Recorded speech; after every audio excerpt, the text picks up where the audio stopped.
everybody. Welcome to our Friday at 2 o'clock series on our Friday Talks with Empowering Mountain Food Systems. Really excited to have Christina Newhouse with us today. We're talking about the Energy Cost Share Program. We are very fortunate that Christina is based here in Western North Carolina, and she's been working with farmers to add cost sharing tools and resources onto their farms to reduce their energy costs, which can absolutely increase your bottom line. So that's what Empowering Mountain Food Systems is all about. And so Christina, welcome. Thank you for having me. Sure. Can we start a little bit? Can you tell us who runs the energyCAP program and your experience working with the program thus far? So technically, I run the Energy Cost Share Assistance Program. It is a grant-funded program through Mountain Valley's RC&D. RC&D means a Resource Conservation and Development Council. We have multiple prongs of the Energy Cost Share Assistance Program. One works with rural businesses and small farms, and the other part is directly our ag energy piece, where we work only with small rural farms. The program itself has been around for over a little bit more than 4 years, and it has done many different projects in the region, and we have a 30 county coverage area. Can you share how farmers become eligible for the program? Yeah, so there's a couple different ways. Farms can go ahead and contact me directly, and through the Energy Cost Share Assistance Program, we have funding that is available to cost share directly to the farms through grants that we have received through the Tobacco Trust Fund and ADFP. But we also work for the Rural Energy for America program called REAP, which is through Rural Development, which is an arm of the USDA, where we provide assistance and guidance on how to apply for REAP grants. And that is for ag producers as well as rural small businesses. So farms who, for REAP, for instance, who live in areas that are considered to be metropolitan are still considered to be rural. As well as small businesses, on the other hand, there's actually a map that delineates if you're considered to be a rural small business or not. There's many different types of parameters for a REAP grant. They have 2 funding periods throughout the year, typically April 31st and October the 31st.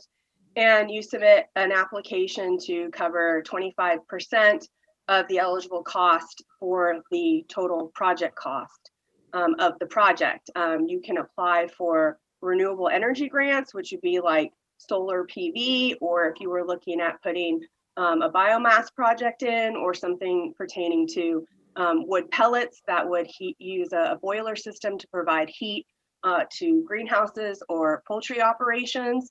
And then there's also things that are about energy efficiency. So energy efficiency projects, to be eligible for REAP, you actually have to have an energy audit completed.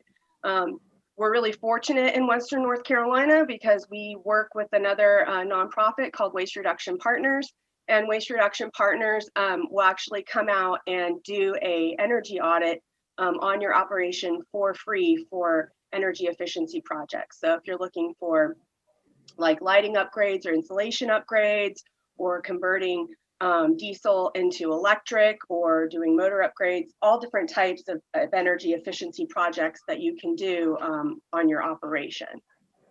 For farms, for REAP, you have to have 50% of your income come directly from your farm operation. So that's one of the eligibility requirements for that. Like I said, the rural part doesn't really apply. And then, you know, depending on what the project is, it either gets approved or it doesn't, but majority of them do, especially for solar PV. The ag energy grants that we have through Tobacco Trust Fund and ADFP, essentially you have to be a farm business. You don't necessarily have to file a Schedule F. We would like it for you to have a farm service number, but we can also guide you in that direction to get an FSA number. It's not a requirement. You do have to be an operating farm.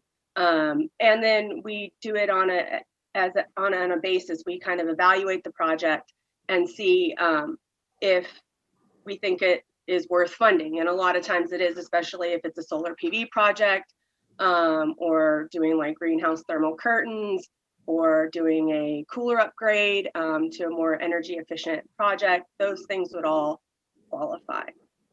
So what if, so they have to cover 75% of that cost. What if they had alternative funding, like from Western North Carolina Ag Options or Empowering Mountain Food Systems, to make up that 75%? Is that allowed, or does it have to be completely out of their pocket? No. So currently, because we have 2 grants that are in our Ag Energy cost share program, those are stackable. Those are Tobacco Trust Fund and ADFP. They're state grants, so they are stackable. And then if you are also looking at applying for a REAP grant for your project as well, that's also stackable. So at this moment in time, until December the 31st, essentially you could get more than 60% of your total project costs covered by stacking these grants. Now, that all being said, it's a little bit more complicated than that, because the way that REAP works is there's 2 separate funding periods, like I said, where you have application deadlines. But if you do apply for a REAP grant, you can submit your application and essentially get a receipt of acceptance from Rural Development or USDA. And once you get that receipt of acceptance, you can go ahead and proceed with your project, not knowing if you're going to get funded or not. And that's usually not problematic for folks because they're going to continue to go on with the program anyway. So then you find out if you get funded, and then usually around 6 or 7 months down the road, you actually get reimbursed for your total project cost. The Ag Energy grants that we have are a little different. So we have a 25% total project cost through Tobacco Trust Fund, which we have till December the 31st to spend that money. Through our ADFP grant, it's 25% cost share, but it's for equipment only. So, and that also means that that does not include sales tax, because in the state of North Carolina, farms can be sales tax exempt. So basically, I would just need a breakdown of your project, which would show your total project cost, your labor, and your materials, minus sales tax, and then you would get 25% on that. And like I said, those are all stackable. Mm-hmm. Is that a barrier sometimes if folks need that upfront funding to start the project? Can that be a barrier waiting for reimbursement? For some, it may be, and they don't go ahead with the contract. But when I have these conversations with folks and they understand how the program works and what they're applying for, at that point, they usually decide that they're going to proceed. And like I said, a lot of times these projects, they already are planning on doing these projects to become more energy efficient or have renewable energy efficiency projects on their farm. So, it's kind of just a benefit for them when they actually get all of that funding. Mm-hmm. So I'm really interested to hear about, some of the lower tech investments.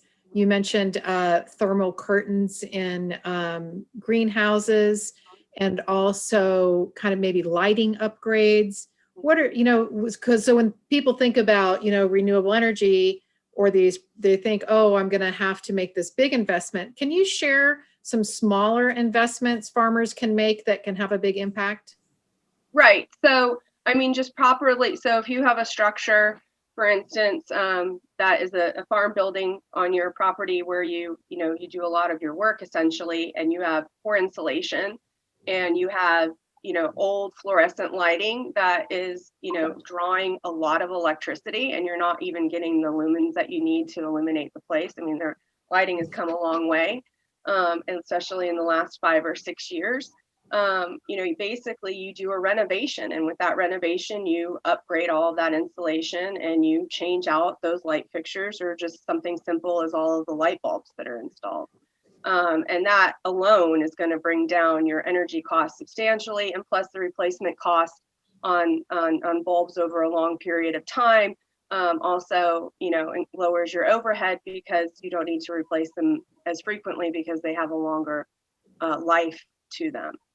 So that's something really simple that folks can do. We just did a project recently where they had a walk-in cooler, and it was being utilized by just a basic air conditioning unit that was supplying all of the energy there. That was not energy efficient, so they went in and they re-insulated the walk-in cooler area, and then they upgraded the air conditioning unit, and then they installed a CoolBot unit, and then they also hung curtains in there, walk-in thermal curtains inside the cooler unit, so that when you exit the cooler, that cool air does not escape. It's also a benefit for food safety because it doesn't allow flies and other things to get into the facility. And so, that was a project that was about a $2,500 project that they ended up getting almost 50% of the total project cost covered by our ag energy grant. Mm-hmm. And Empowering Mountain Food Systems could cover the other half. Mm-hmm. Yeah. And in that case, they weren't eligible for a REAP grant because, well, they were technically, because the total project costs were $2,000. No, they didn't really hit the mark to be eligible for a REAP grant because it wasn't a big enough project. But because we have these smaller ag energy grants that we are responsible for, we can also address some of these smaller projects, which can help a small farm in a big way. So just as big as a bigger farm project with, a solar PV array system. Mm-hmm. And what is the geographic scope of where you work? So we have demographics in terms of the type of farms that we work with. Pardon me, I meant geographic scope. How many which counties are you responsible for? So we have 30 counties in Western North Carolina. So through our energyCAP program, we work with other RC&Ds in far Western North Carolina. So we work with Blue Ridge RC&D, Carolina Land and Lakes RC&D, and then I cover the 7 far west counties under Mountain Valley as RC&D, and then the other portion is covered by Mountain Valley's RC&D on the other side of Marshall. So it's a total of about 30 counties. Can you share any examples here in our 7 southwestern North Carolina counties that you've worked with in the past couple of years? Yeah, so we just completed a project in Haywood County for Ross Dairy. It's a very exciting project because it wasn't your typical solar PV. Essentially, they did a milk chiller upgrade to a more energy efficient project system, essentially, where they are not going to be utilizing as much propane as they were before. So before they had like a propane system that they paid for. This was converted to an electric system, and essentially what it did is it would heat the hot water, and then it would kick on the chiller, and the milk would be chilled directly into a container, and then that hot water would then be used to sanitize all of the milking equipment and do a wash down of the area. And that was approximately a $60,000 upgrade. And majority of that upgrade for that dairy was all equipment, very little labor there. And he was eligible for a REAP grant. So he's able to get a REAP grant and tap into both of our ag energy grants, the Tobacco Trust Fund and ADFP grant. So he got this project covered. How do people find out about you and this project? Just recently we placed ads in over 20 newspapers in about 20 counties. I've already started to receive calls on that. I've done several seminars through the small business centers and through extension advertising the program in the region. because of COVID, it's been hard to get out on the ground and actually do those seminars like we have in the years past. We've combined workshops with NRCS and Soil and Water to advertise the program, as well as a bunch of other different nonprofits. We've done all different types of things with the Organic Growers School and through the ASAP Business of Farming Conference. We have a website. We have a newsletter. We put blasts out through ASAP and as well as Extension. So there's been many channels in which people have been able to get up with us. We do have a couple of questions in the chat. Are there consultation services offered to help identify areas a farmer could save energy through the CAP? And so that's where the waste partners come in, right? No. So if you're doing an energy efficiency project and you need an energy audit, that's where waste reduction partners come in. Okay. But for us, we can actually come out and do an on-farm assessment. The first thing that I would recommend that you do is go onto our website, energycap.org, and on there is the REI portal, which stands for the Rural Energy Initiative portal. There are some very specific questions. It's kind of like a minor interview, but it also acts as a grant application for funding. And so it asks you different questions about your farm and things that you're interested in doing.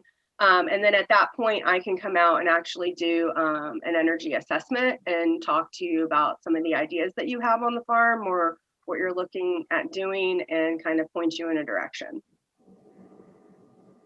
Great. And then I have another question. Is part of your role to help folks with their budget and their, are they responsible for seeking out suppliers, for instance? Yeah, so we don't recommend, so for solar, we're asked several times, do you recommend any solar installers? We don't recommend any specific installer. We do have a list of installers in the region on our website, and you can call them directly and ask them.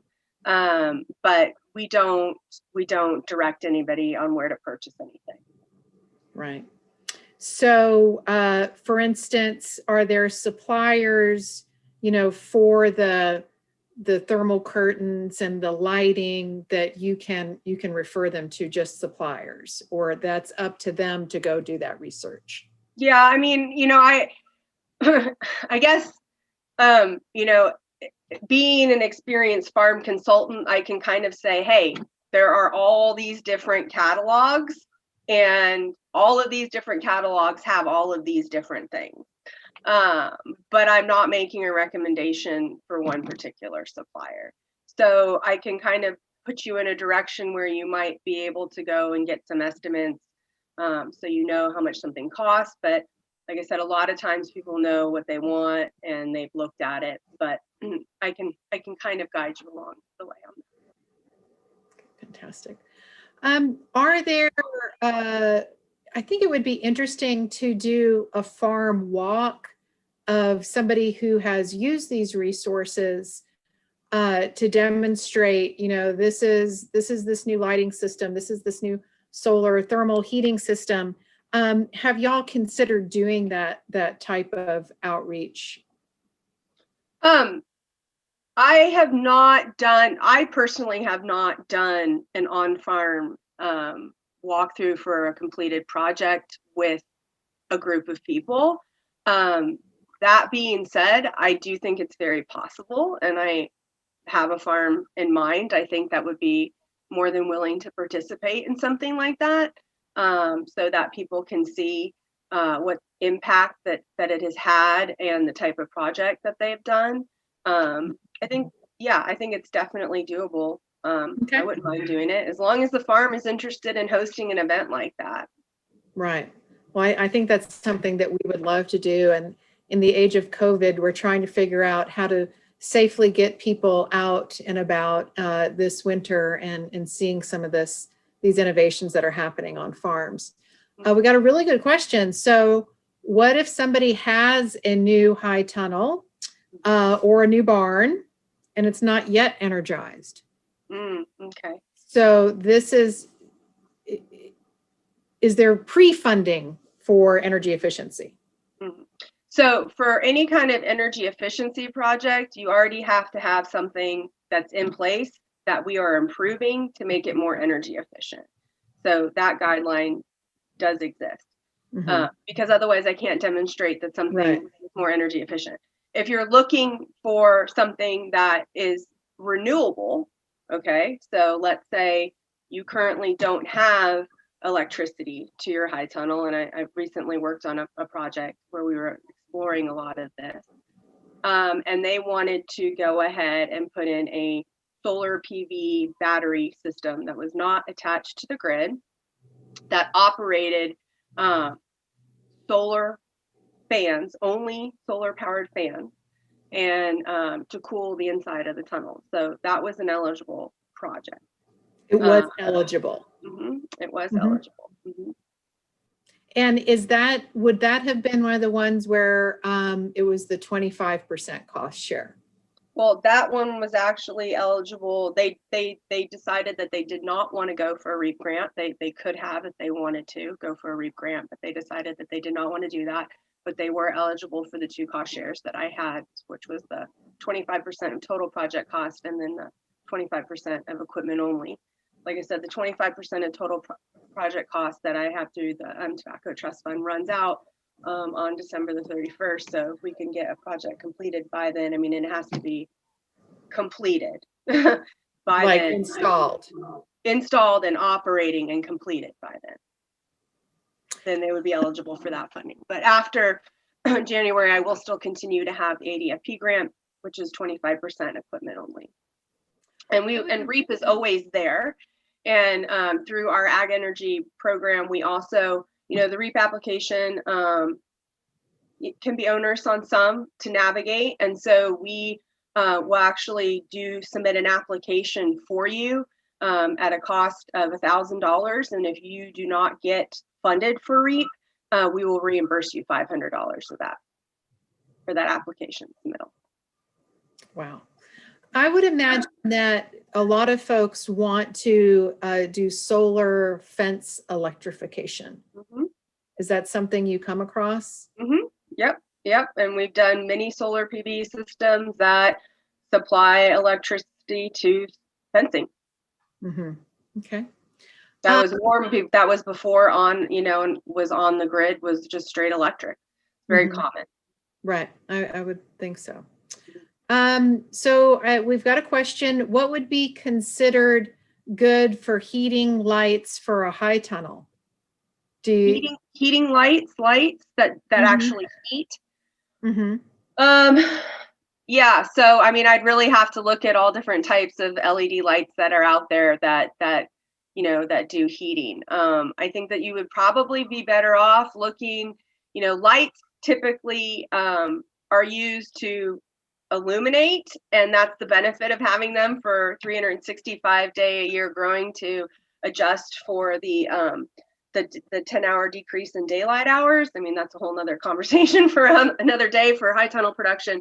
But in terms of heating systems for high tunnels, I would be really looking at some wood pellet type operations where, you have a wood burning boiler where the pellets or chips are put into the boiler, and at a set rate with very, very little waste, and then that would then be blown in through the high tunnel through most likely some other type of an electric system. So, I mean, that's something that I would be exploring for heat.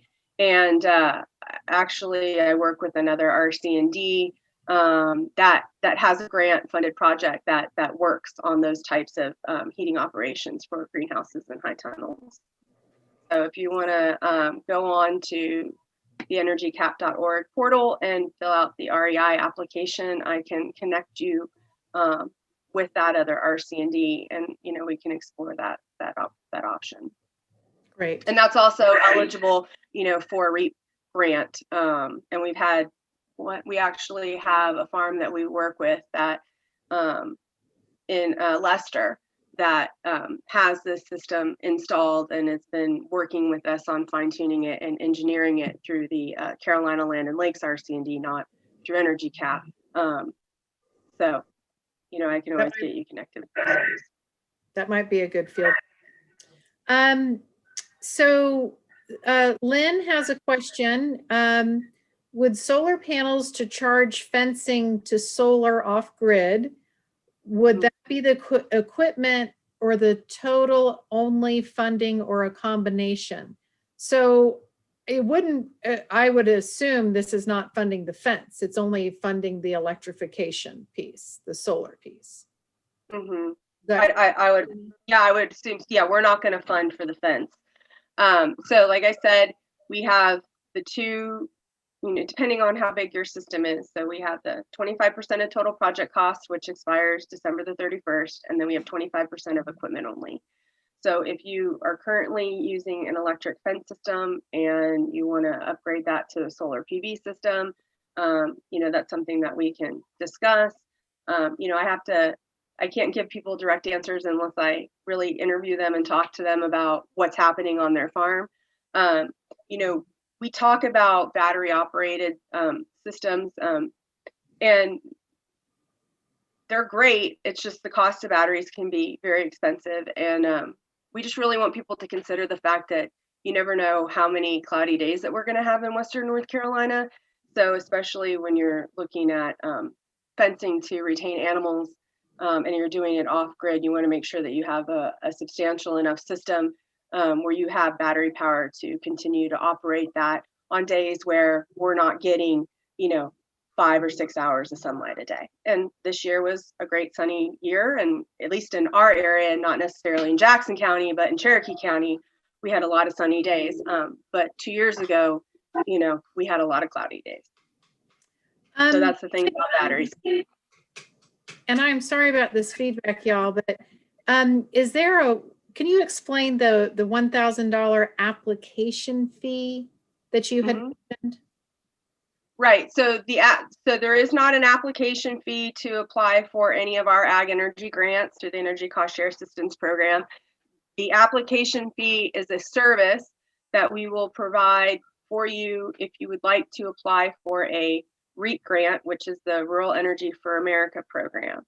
If you would like to apply for that grant, which is a USDA grant, we will help you with the application process and submit that application for you. And if you are not funded for your project, we will reimburse you $500 of that $1,000. But they can work on the grant application on their own without assistance. Oh yeah, they totally can. Mm-hmm. Right. Yeah, and we can kind of navigate that and send them in the direction that they need to go in. And you have to remember, to be eligible as a farm, 50% of your income has to come from your farm operation for REAP grant. Right, right.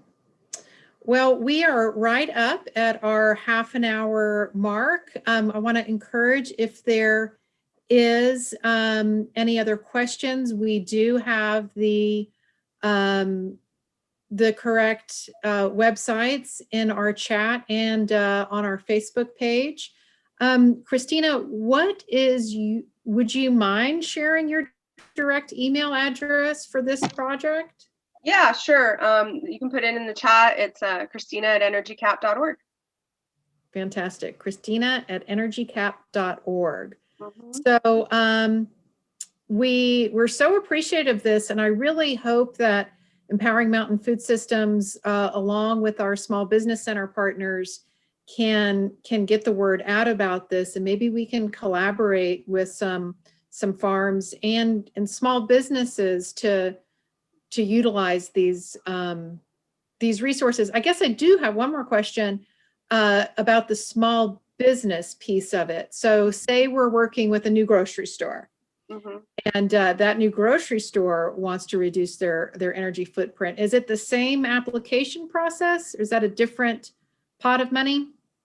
So if it's a grocery store, okay, that would be, and depending on where they're located, majority of the 7 Far West counties are considered rural. I think almost all of it, even Haywood. But there is a map that you can go look at on the Rural Energy for America program, where you put in your zip code and your address that tells you if you're eligible for REAP. Our ag energy grants do not cover grocery stores. We only do the 25 and on equipment only, and 25 total project cost for farms. But we can help rural small businesses with their REAP grants and provide them all the information that they need to apply for a REAP grant on their own, or just the details of what exactly a REAP grant is and what's fundable. So does farm stand fall under grocery store or farm? That is different. So if it's a farm stand on the farm and they're picking their own produce and selling their own vegetables off of that farm stand, then that is definitely a farm operation. So like if you had a pack house or something like that, where you wanted to do a lighting upgrade for something that was more energy efficient, pack houses on your farm are definitely covered through our Ag Energy Grant program. But if you are a farm stand and you are buying produce wholesale from farms or other distributors, and that might be under a rural small business, you'd be able to apply for a REAP grant. But I would not consider you to be a farm operation. Gotcha. Unless you are an actual producer, you have to be a producer for the Ag Energy Grant. Gotcha. Well, you've given us a lot to think about, and I think you have a new partner in helping get the word out there at Empowering Mountain Food Systems. We want folks to think about conserving energy and having sustainable farm operations, and Empowering Mountain Food Systems is all about making money on the farm. So welcome to our Making Money on the Farm series. We do have one coming up in December. We're going to share that slide. So excited to have Amy as a representative from Audubon, who's going to join us for the Forest Her program. So Forest Her NC works with women with working lands, and specifically focusing on how women can manage their forest property. What are the unknowns, and how can the Forest Her program support you? So we're really excited about that. We're really excited about welcoming Amy to Southwestern North Carolina. We hope to be hosting this series in the spring, so please don't miss it. We will have our registration information out for you. And also, please let us know if you're not already part of our mailing list or our listserv. You don't want to miss all the cool stuff that we have to share weekly, monthly. We want to hear from you. So thank you again, Christina. We appreciate you being part of our team all the time, but especially appreciate learning about this resource. So yeah, click here and let us know about the polling if you want to receive our newsletter or more information. So with that, I'm going to close. If there's no more, I do have another question. Are farm stores eligible? I think we covered that, as long as the farm store is selling produce that originates from the farm. Right, or like a honey-based product, something to that nature. So I would have to, once again, I would encourage you to go fill out the application on the REI portal, Rural Energy Initiative portal. It's very, very simple. It's not going to take, more than a couple minutes to complete, and tell me what's going on with that farm store and the products that you're selling.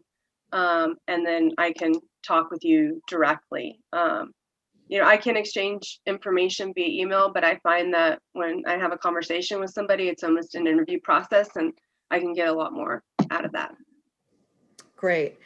We've had some fantastic success with our COVID relief, working with some farm stands. So, they lose so much waste-wise, food waste, by not cooling properly. So maybe this is an avenue into some of that savings. Alrighty, so thanks again. Thank you to our wonderful team, Lauren and Jessica, for helping today, and to you farmers out there for feeding us all so well. And we wish you and your family a very safe Thanksgiving. And hopefully we'll see you back here in December. So thank you again. Thank you, Christina. Thank you. Bye-bye. Appreciate you. Bye. Appreciate you.